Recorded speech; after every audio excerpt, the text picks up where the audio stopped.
செய்தித்தாள்களில் இருக்கக்கூடிய சில தலையங்கங்களை பார்க்கலாம். அதன் பிறகு நீங்க தேர்வு செய்யற நீங்க முக்கியமாக நினைக்கிற செய்திகளை பற்றி பேசலாம்.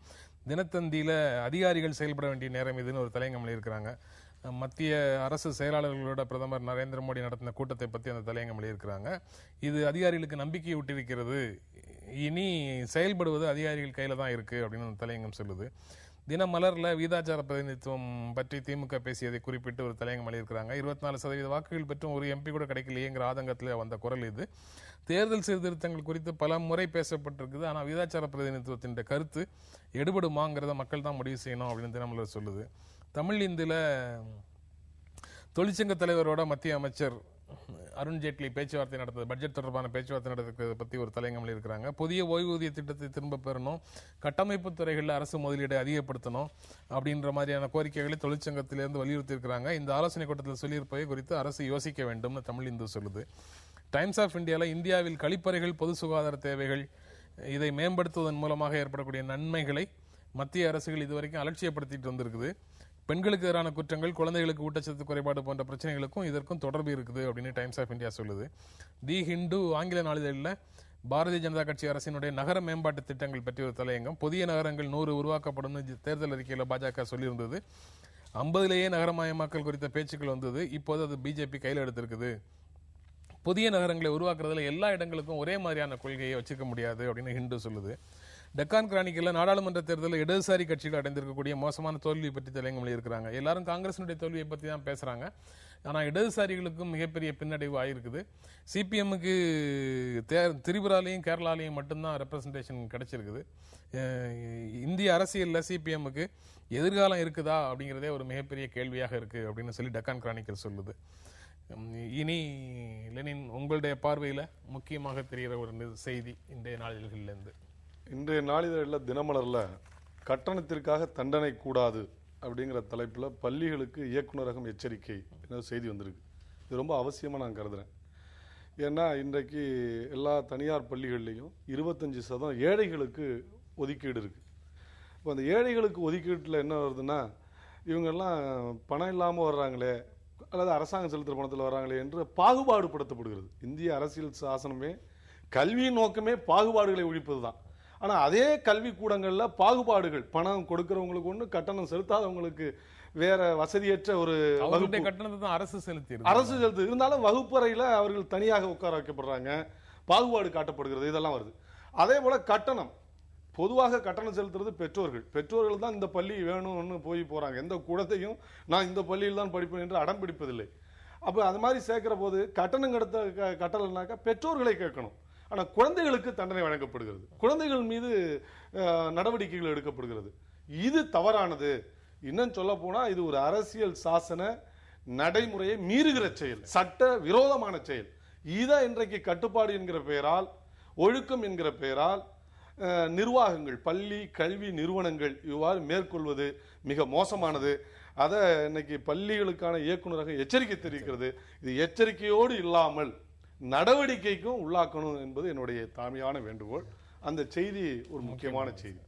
அதாவது டெக்கான் கிரானிக்கல்ல சொன்னது போல இன்றைக்கு எல்லா ஊடகங்களும், இன்னும் சொன்ன அரசியல்வாதிகளும் இன்னைக்கு அதிகமாக சொல்லிட்டு இருக்காங்க. காங்கிரசினுடைய தோல்வியை பற்றி மட்டும்தான் பேசிட்டு இருக்கோம்.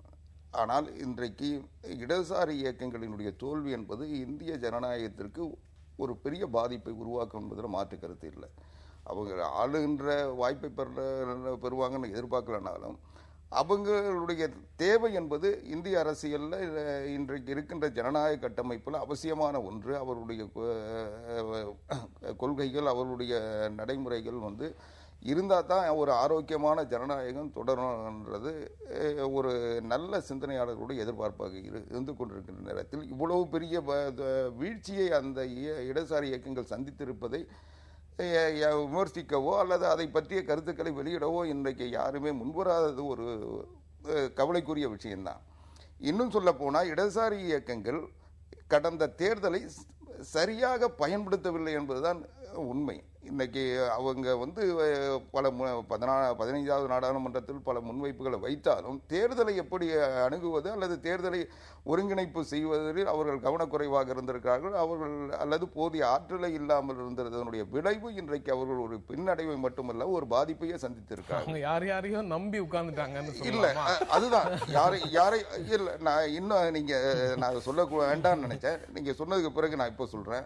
இன்றைக்கு கடந்த தேர்தலில் தமிழ்நாடு முதலமைச்சர் புரட்சித் தலைவி அம்மா அவர்களை பிரதமர் ஆக்குவதற்கு ஒத்துழைப்பு தருகிறோம் என்று சொன்னவர்கள் இன்றைக்கு வென்றிருக்கிறார்கள். அது மேற்கு வங்காளத்தில் நடந்திருக்கு, ஒடிசாவில் நடந்திருக்கு. ஆக இவங்க ஒரு சரியான வழிகாட்டுதலை செய்யல. அதனுடைய விளைவு தான் வந்து காங்கிரசுக்கு எதிரான வாக்குகள் பாரதிய ஜனதாக்கு போய் சேர வேண்டிய நிர்பந்த நிலை வந்தது. இன்னைக்கு அது மட்டும் இல்லாமல் கடந்த காங்கிரஸ் அரசோடு ஒட்டி உறவாடிய கட்சிகள் அத்தனையும் தோத்துருக்கு. இன்னைக்கு அதுதான் உத்தரப்பிரதேசம் நடந்தது. அது முலாயம் சிங்கா இருந்தாலும் மாயாவதியா இருந்தாலும் ஒரு காலத்தில் அவங்க வந்து அந்த ஆட்சியை தாக்கி பிடிச்சு தொடர்ந்ததுனால தான் திமுக உள்பட எல்லா கட்சிகளும் காங்கிரஸோடு ஒட்டி இருந்த கட்சிகள் எல்லாம் பாதிக்கப்பட்டிருக்கின்றன. அதே நேரத்தில் இந்த இடதுசாரி இயக்கங்கள் ஒரு சரியான தலைமையை முன்வைக்காத காரணத்தால் அதை எதிர்த்து பணியாற்றிய 5 ஆண்டுகள் அவர்கள் பணியாற்றியதற்கு பிறகும் அவர்கள் ஒரு தலைமையை உருவாக்கவில்லை அல்லது ஒரு மாற்று சக்தியாக இயங்க முடியும் என்பதை நிலைநிறுத்தாதன் காரணத்தால் இன்றைக்கு பாதிப்பை சந்தித்திருக்கிறார்கள். அதை நிலைநிறுத்திய அனைத்து இந்திய அண்ணா திராவிட முன்னேற்ற கழகம், திரிணாமுல் காங்கிரஸ், பிஜு ஜனதா தள் போன்ற கட்சிகள் இன்றைக்கு வெற்றி பெற்றிருக்கின்றன. அவர்களுக்கு ஒரு மாற்று தலைமையை முன்வைக்கப்பட்டது, அதை ஏற்றுக்கொண்டார்கள். மக்கள் ஒரு மாற்று தலைமையை தேடிய நேரத்தில் அதை சரியாத கோணத்தில் இவர்கள் கொண்டு செல்லாதனுடைய விளைவு இன்றைக்கு இவர்கள் ஒரு மாற்று சக்தியாக உருவாக முடியாத என்ற நிலையை இன்றைக்கு மக்கள் உருவாக்கி விட்டார்கள். இந்த விமர்சனங்களை திறந்த மனதோடு நாங்கள் வந்து வரவேற்கிறோம். ஆனா அதே நேரத்தில் நண்பருடைய அந்த உணர்வுகளை நான் பாராட்டுறேன்.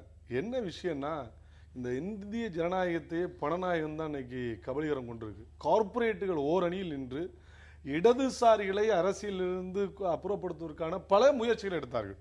இன்னைக்கு இருக்கிற தேர்தல் நடைமுறையும் அதற்கு சாதகமாக இருந்தது. எந்த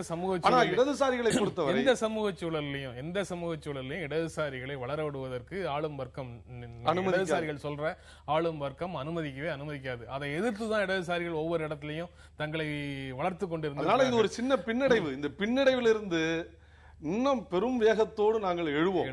ஏன்னா உலகம் முழுவதும் அதுதான் நடந்துகிட்டு இருக்கு. தென் அமெரிக்க நாடுகள்ல ஒன்றுமே இல்லாத இடதுசாரி கட்சிகள், மார்க்சிய கட்சிகள் இன்னைக்கு ஆட்சி அதிகாரத்துக்கு எந்த வெற்றியும் எதிரியினுடைய அனுமதியோடு எந்த வெற்றியும் பெற முடியாது. எதிர்த்து தான் அதற்குரிய ஆற்றலை நம்ம வந்து பலப்படுத்தி அதற்கான வாய்ப்புகள் அத்தனையும் அலசி ஆராய்வோம். நிச்சயமாக மக்களின் நம்பிக்கை பெறுவோம். நம்ம தொடர்ந்து பேசுவோம் ஒரு இடைவேளைக்கு பிறகு.